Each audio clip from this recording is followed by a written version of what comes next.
In 2018, the off-spinning all-rounder played just 3 matches for the Tallawahs, but was retained for the fee of US $5,000 for the 2019 season.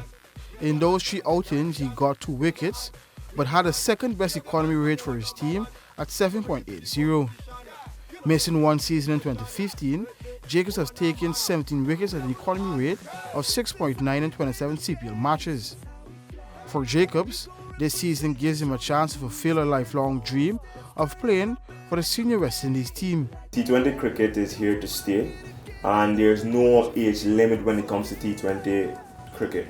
Alright, so for me it's about, obviously staying fit and putting all the performance out there, and hence, trying to get picked for the West Indies senior team in the T20 version. Right, because I see myself as a good utility player, especially when it comes to the shorter format. So I'm looking to put out some good performances this year and hence making the T20 team.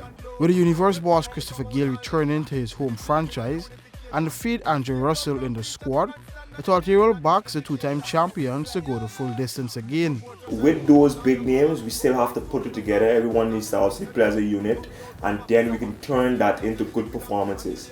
Right, but having said that, experience of Chris Gale and experience of someone like Andrew Russell, who we know are world-renowned T20 players, I think we have a really good chance once we come together, as I said, as a unit, and put that performances out. I think we're going to win the title. Tell me something about you've learned very well from CPL as to help improve your game, especially with the ball. Somebody who I can mention, right? 2 persons actually I can mention is Imran Wasim and Chris Green.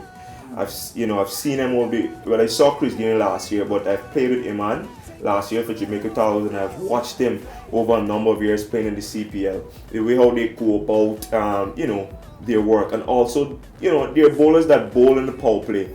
And I watch them and, try and pick out, key points, key areas in which I can add to my game to help me obviously improve. Having said that, I'm exposed to, different coaches, different tactics, different strategies. So I try and feed off of that, ask as much questions as possible and just try and implement it in my game. With the bulk of his playing career spent playing for the Guyana Amazon Warriors, Jacobs returned on the opposing end to take none for 29 in 4 overs in an 8-wicket triumph for Tallawahs last season. For me, it's actually a point to prove, alright, because this is my home country, right, and obviously most persons will want to play for their home country, but having said an opportunity to play for Jamaica Tallawahs, I would also put my best foot forward and try to help Jamaica in winning the tournament, right, and like I said, it's a point to prove.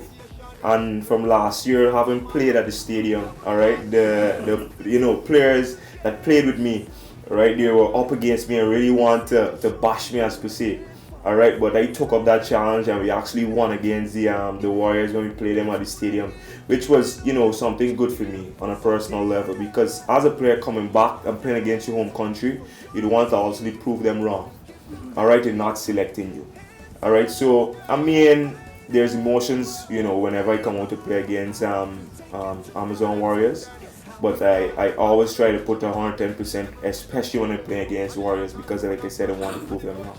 Off-field, Jacobs says it's important to build a brand for himself, which will lend to a life after cricket.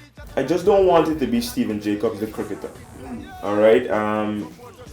There's obviously life after cricket. All right. So I started at a very early age, which I started establishing different small businesses, right? But my main business was obviously Jacobs Jewelry and Pawn Shop, and I want to establish a brand around Stephen Jacobs. I see Chris Gale do it, I see Dwayne Bravo do it, right? The big names. So I want to, head myself in that direction. All right, and the party has been excellent for a number of years, right? And it also will be excellent this year. All right, it's on the 7th of September at Palm Court, and it's on the 4th of October at Palm Court. Persons get the opportunity to mix and mingle with the stars on a social level.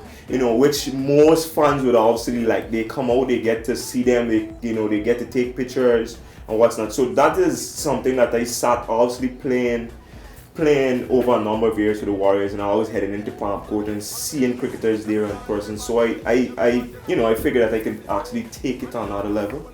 All right, and introducing some artists, some famous soca artists. We have Irfan Alves, the guy who sing Overdue. which is actually rocking right now. That will be on the 7th. And then we have GBM Neutron, the Benova practice song, which everybody knows. We have Dwayne Bravo. We have a whole cast, right? So we want to make it a nice big celebration. CPL is the biggest party in sport, and we will have the party.